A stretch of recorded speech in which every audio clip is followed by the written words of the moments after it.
Oh my gosh, hello, hello. I'm so happy to be here. Honestly, I feel like it's been a few months since I tried to record a YouTube video, but in the meantime while I've been still trying to figure out what exactly I wanted to do with my content, discovered that I want to educate people on my platform. If you've been following me or if you find me, you know that I have been doing fashion content for a while now. I love all things fashion. I love education. I love learning. I think in a world where we consume a lot, it's really hard to apply these things. So I want to be able to give you ideas basically to figure out how to apply them. With that being said, nonetheless, I have this crazy topic and this crazy idea. I basically want to go through things that I've learned throughout the week. With this specific video, I figured it would make sense to break it down by category. I have 5 categories. I have my little paper here. So it basically goes by career, sewing, science, consumerism, and business. For the career portion, it basically means that was there anything that I learned throughout the week that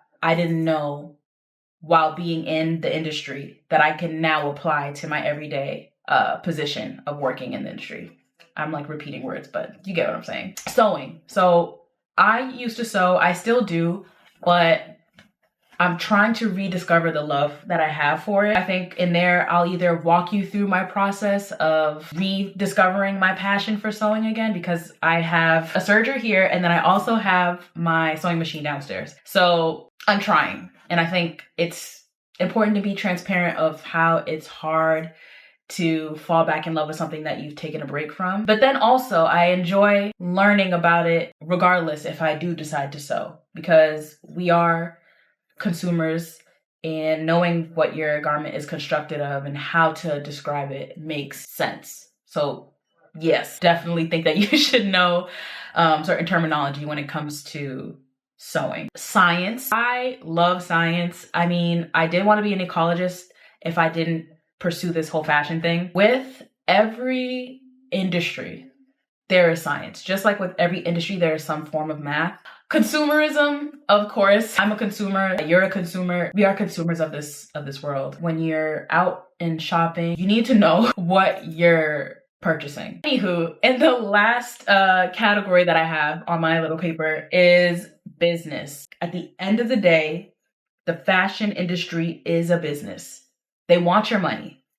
Okay, they will do whatever it takes. All the marketing, all the merchandising, all the development, like they want to get your coin. It's important to do case studies on brands. There's so much beyond just the physical clothes. It's a multi-billion-dollar industry. So you need to know like what you're buying into and what brands you want to support. Be able to dive into that and learn a little bit more on the business side. And I don't know if I even said that, but I went to school for fashion merchandising and retailing. So I was originally in the business sector of the industry. And then from there, ended up in design shortly after.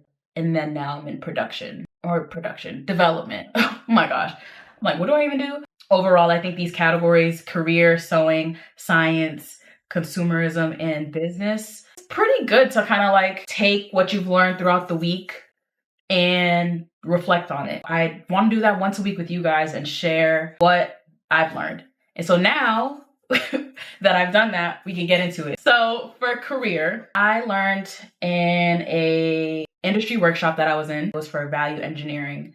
And that is basically learning how to factor in saving money in all these different steps of the development process when it comes to fashion design. One of the main things that I learned, you can save money at the fiber and the yarn levels with mills and suppliers. They basically tell you that there's ways to move around the base fabric that they make for you. Basically, you get like a header, and let's say it's a French terry, by the way. It's 60% cotton and 40% polyester, right?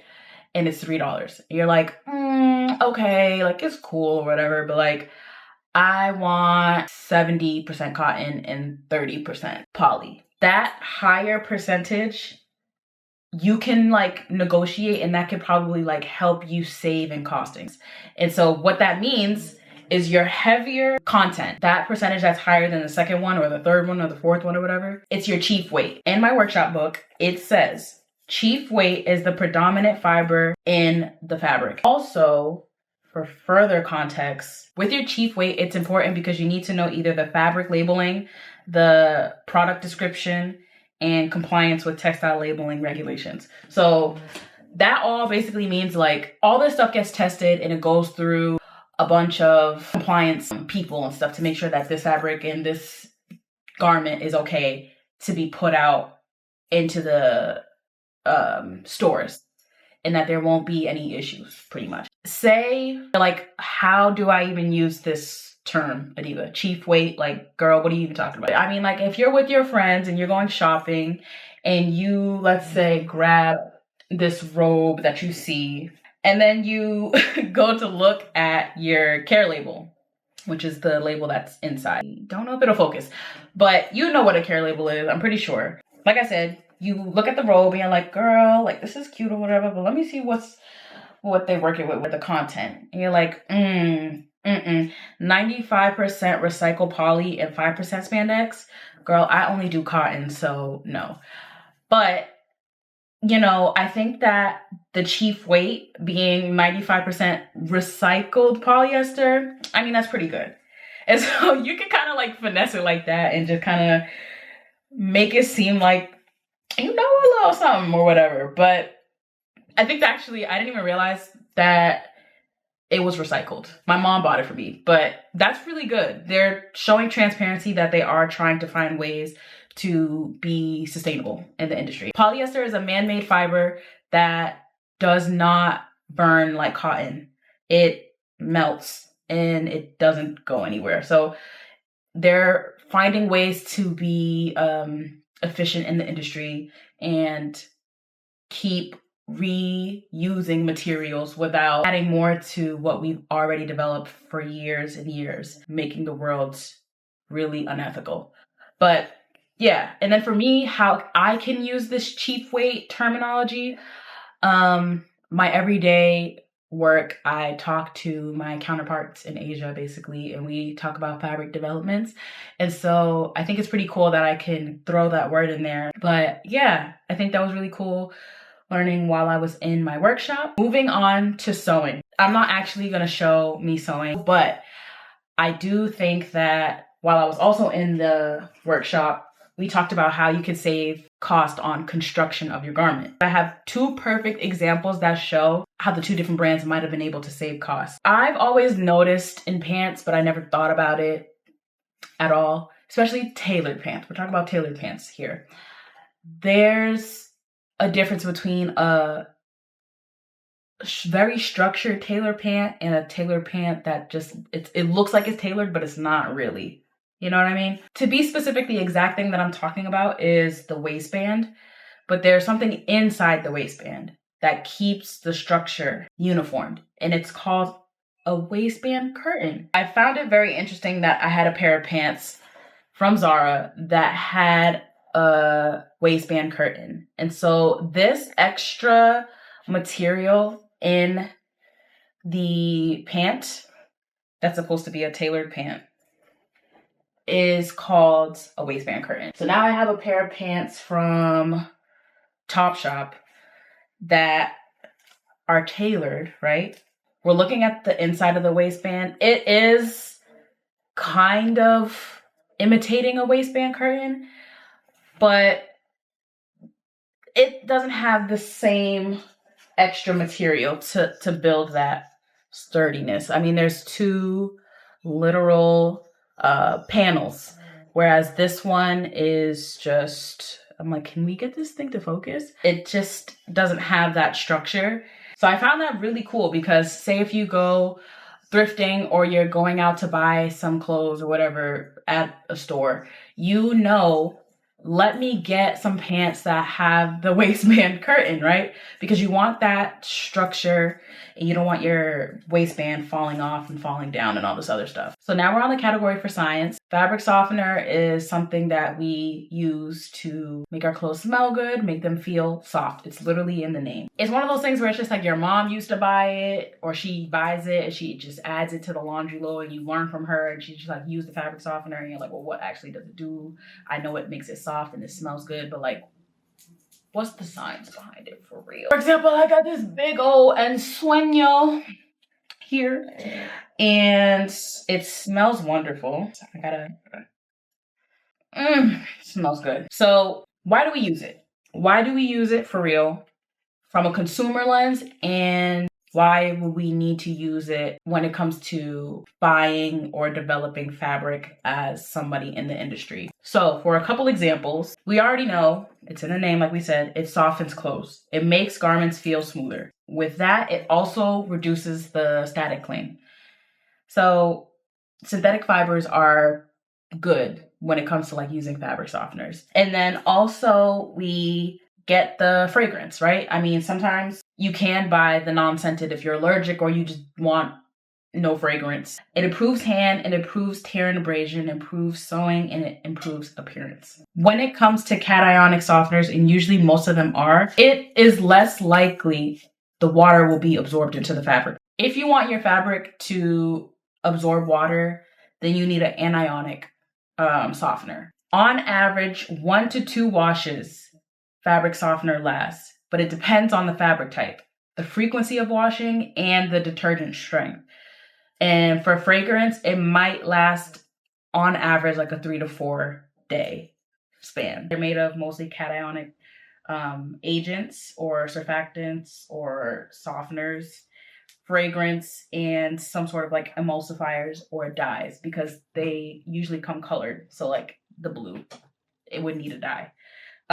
And sometimes they're silicone based. One of them things where it's like, okay, well, should I use it on this garment? Or, you know, maybe it's not a good idea. Read your care labels. You know what I mean? Like, you should really be mindful. Super random. But I saw this video on TikTok from this girl, and she was talking about at some point we need to be held accountable as consumers on how to take care of our clothes.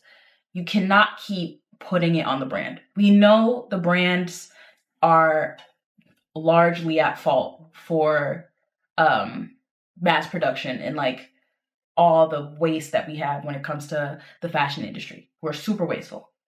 But at the same time, we are the ones that keep consuming. I mean, we are the ones that don't know how to take care of our clothes well either.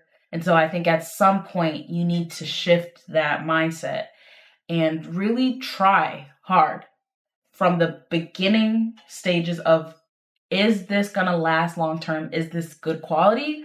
To how you take care of it in the washing stage. For me, I want to get super personal here.